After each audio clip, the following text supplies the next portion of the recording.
não parar, não precipitar e não retroceder. Então dizer para esse cara, sabe quando nós vamos parar? Nunca. Nunca na sua porca vida. Né?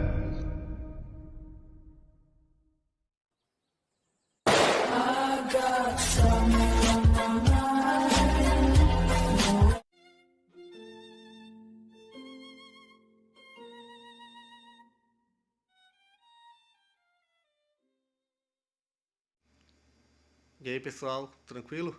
Então vem aqui antes do vídeo começar, pedir para vocês se inscreverem, quem não for inscrito, compartilhar, curtir, comentar. Quem puder seja membro do canal, que isso ajuda bastante. Tem também o link do Apoia-se. Quem puder ajudar nosso canal e apoiar financeiramente vai ser muito bem-vindo.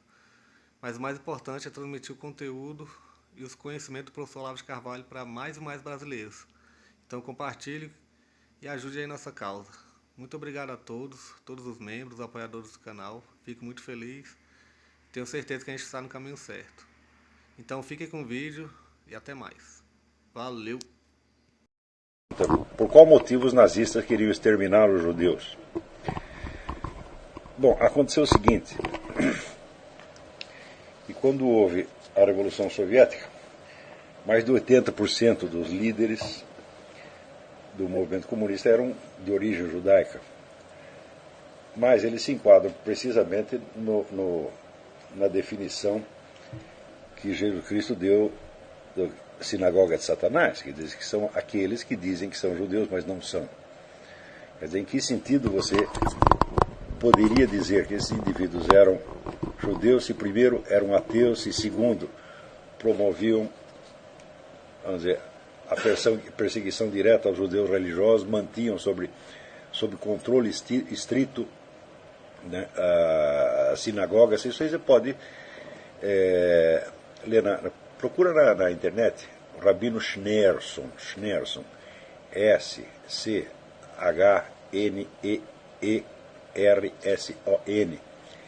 E veja, o sujeito foi parar na cadeia um montão de vezes. Quer dizer, mas ao mesmo tempo, o pessoal não tinha muita informação o pessoal no Ocidente não tinha muita informação do que se passava na União Soviética. Então, a constatação desse fato, quer dizer, o predomínio estatístico de pessoas de origem judaica dentro da liderança comunista, vindo junto com a divulgação do livro do Serge Nilus, Os Protocolos do Sábado do Sião, isso criou uma onda anti-judaica monstruosa na Europa. E foi preciso passar muitas décadas para que a coisa realmente se esclarecesse. Na verdade, uma das origens do movimento revolucionário moderno é a decomposição interna proposital do judaísmo, tal como é descrita pelo rabino Marvin Antelman no livro To Eliminate the Opiate. É um livro em 2 volumes, um livro muito, muito impressionante, que mostra que toda esta operação de decomposição da Igreja Católica que nós vimos no século XX, com o Concílio Vaticano II, o modernismo, essa coisa toda, já tinha sido feita dentro do judaísmo, em escala muito menor, no começo do século XIX. Então, à medida mesmo que os judeus adquiriam um novo estatuto social, podendo participar do parlamento, essa coisa toda, já veio por trás um outro movimento para dissolver o judaísmo como religião, né, e transformá-lo, colocá-lo inteiramente a serviço de um movimento político. Então, daí para diante, cabe a pergunta: o que é um judeu?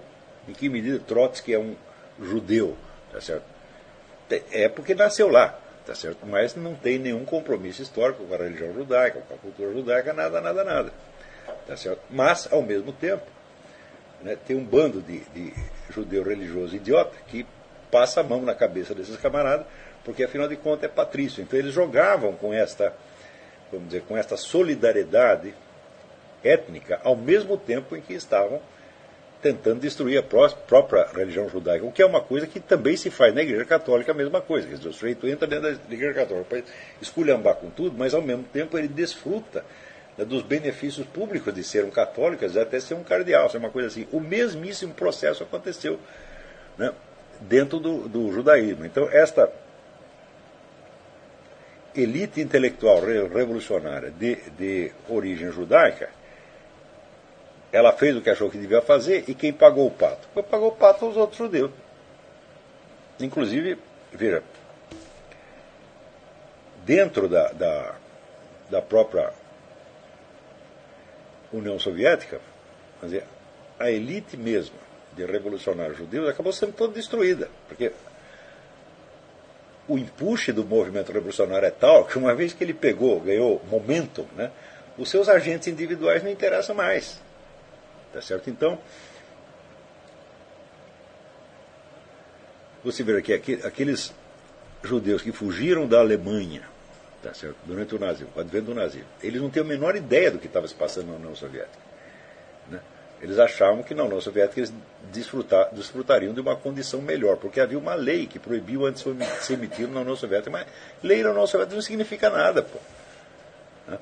Então, eles fugiam para a Rússia, o que Stalin fazia? Devolvia os caras para o Hitler.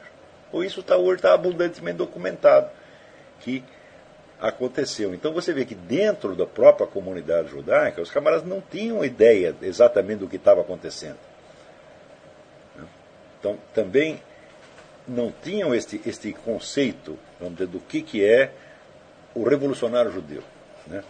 Quer dizer, o revolucionário judeu é um fenômeno que só pode ser estudado mediante uma ciência que não existe, que eu já propus essa ciência e ninguém levou adiante, que é do ateísmo comparado. Quer dizer, ateísmo não é a mesma coisa, ateísmo militante não é a mesma coisa em tudo quanto é lado. Quer dizer, quando o sujeito se torna um ateu, ele vem de uma origem religiosa e cultural determinada. E ele vai ser ateístico naqueles pontos. Quer dizer, o ateísmo dele é a negação da sua religião, não da religião do vizinho. Então você tem diferentes formas de ateísmo, tá certo? Você vê que, como, por exemplo, dentro do meio católico, né? Existe uma ênfase muito grande na pureza de conduta, sobretudo a pureza de conduta sexual. A primeira coisa que o novo ateísta faz, tá certo, é aderir ao sexo livre. Essa é a primeira coisa. Tá certo? Do mesmo modo que no judaísmo a ênfase é sobretudo colocada na lei e na ordem divina. Tá certo? Então, o judeu que se torna um ateu, que se torna um inimigo da sua religião, ele é o inimigo da ordem, então ele, por excelência, é um revolucionário. Não é isso? Então, o criador de uma nova ordem. Você vê que toda a problemática do ateísmo judaico é essa. Então, essas pessoas são excepcionalmente perigosas. Perigosas, sobretudo, para a própria comunidade judaica. Por quê? Por causa da relação ambígua. Você estudando, por exemplo, na União Soviética, você tem a seção judaica do Partido Comunista. A seção judaica era constituída de pessoas que se originavam, de origem judaica, e que, com as ligações de parentesco e de língua, podiam, então, facilmente se infiltrar nas sinagogas, espioná-las e manter sob controle. Isso aí está contado na biografia do Rabino Schneerson. Tá certo? Agora, quem está de fora não está sabendo dessas sutilezas. Tá certo? Então, disseram, olha, quem fez a Revolução Comunista foram os judeus. Pronto, criou uma onda de ódio contra os judeus. Tá certo? Então pagaram por dois lados, levaram pancada dos dois lados. Tá certo? Então, tudo vem, vamos dizer, da ambiguidade da palavra judeu. O Rabino Schneerson era um judeu, Trotsky era um judeu também, mas não no mesmo sentido. Trotsky era um judeu no sentido exatamente do que o Cristo dava à sinagoga de Satanás. Eu sei que diz que é judeu, mas não é. Quer dizer, ele é judeu quando interessa. Quando lhe interessa, para ele se esconder atrás da comunidade, ao mesmo tempo que a está usando como bucha de canhão. Tá certo? Então, você vê que nos movimentos de massa e na escala de opinião pública, essas distinções passam totalmente despercebidas. Quer dizer, você precisa de um... Qual vai ser o objeto de ódio, o objeto de temor? Vai ser uma figura estereotípica, né? Criada com 2 ou 3 traços, como se fosse um tipo ideal. Então, o judeu vira um tipo ideal, que é o sujeito, então, ele é banqueiro, ao mesmo tempo ele é comunista. Eu digo, bom, claro que havia, de fato, uma ligação entre banqueiros e comunistas, mas vai dizer, em que sentido os Rothschild são judeus? Já não são há mais muito tempo. Quer dizer, eles são uma força autônoma, tá certo, que financia quem lhes interessa, tá certo? E se no meio disso for morrer metade da comunidade judaica, eles não têm nada a ver com isso. É isso. Então, quando você via que havia, por exemplo, banqueiros, né, judeus como Jacob Schiff, financiando a Revolução Comunista. Tá certo? Então você achava que era, não, tem uma conspiração, né, de banqueiros e comunistas judeus. E isso vira a imagem do judeu. Agora, se no meio disso a comunidade judaica está indo para a cadeia, a sinagoga está sendo fechada, etc., aparece, na verdade, como se fosse um detalhe relevante, quando na verdade está aí todo o segredo da história. Porque justamente esta decomposição premeditada do judaísmo, que já havia fazia 100 anos, ela pegou uma massa enorme de judeus e transformou em revolucionários. Tá certo? A massa nunca foi a maioria, evidentemente, mas estavam em número suficiente para poderem, perante os olhos do observador leigo, né, representar, vamos dizer, o tipo ideal do judeu. É contra esse tipo ideal que o Hitler se volta. Só que ele não vai dar tiro em tipo ideal, nem mandar tipo ideal para campo de concentração. Quer dizer, você está tentando matar um estereótipo, mas como você não pode acertar o estereótipo, você pega as pessoas, coitadas, que foram escolhidas para personificar aquilo. E eu acho que foi, vamos dizer, eu acho que é um processo que, se você não ler o livro do Rabino Antelman, você não vai entender. E naturalmente você vai, por exemplo, quando eu morei na Romênia, eu via que muitas pessoas cristãs na Romênia tinham ainda um ressentimento enorme contra os judeus. Por quê? Porque quem fez a revolução lá dentro foi o judeu. Eu digo, bom, mas peraí, mas que judeu fez? Foi um rabino? Ou foi... Né? É a mesma coisa que você dizer que quem está fazendo a revolução na América Latina são os católicos. Que católico? É o Frei Beto, é o Fidel Castro, né? É a turma da teologia da libertação, a ordem jesuíta. Então, eles fazem contra a Igreja Católica, e a Igreja Católica leva a culpa. A mesmíssima coisa foi feita com os judeus. Tá certo? E eu acho que a maior parte dos historiadores judeus até hoje não percebeu isso. Porque também, vamos dizer, muitas interpretações históricas são contaminadas de estereótipos do movimento revolucionário. Não é isso?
Chegamos a mais um final de uma aula, de um vídeo.